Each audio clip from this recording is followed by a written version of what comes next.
An activist has interrupted Liberal member for Chisholm, Gladys Liu's opening remarks during the Chisholm Candidates Forum held on Tuesday night. The activist, Max Smock, intended to run as an independent candidate in Chisholm solely to oppose Ms Liu. While the Hong Kong-born Australian attempted to run, he failed to correctly enrol with the Australian Electoral Commission. Mr Mock interrupted the event at the Mount Waverley Community Centre in Melbourne before being ushered out by organisers and members of the crowd. 华裔的联邦众议院议员。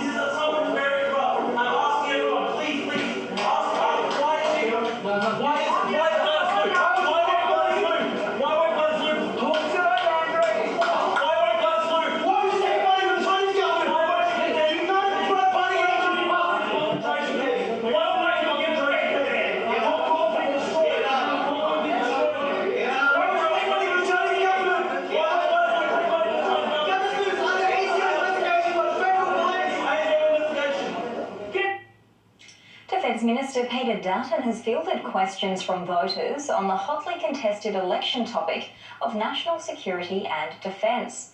Mr Dutton told the Paul Murray Live pub test audience the AUKUS deal is one of the Morrison government's crowning achievements, while warning Australia could lose the agreement if the opposition wins power.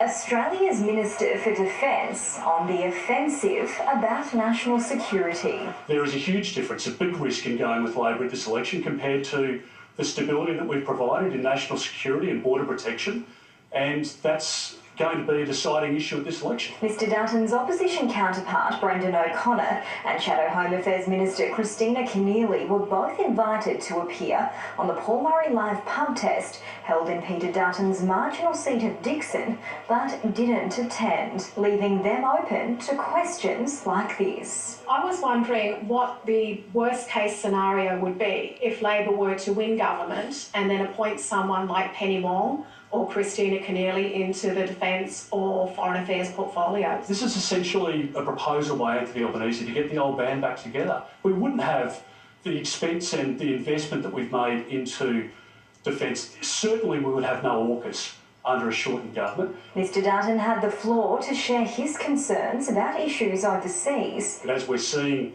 in the Ukraine now and potentially in broader Europe, these people are rising again, and the West needs to unite. We need to defend our values. And closer to home. Then similarly in our own region, the alliance now between China and Russia is alarming to any observer.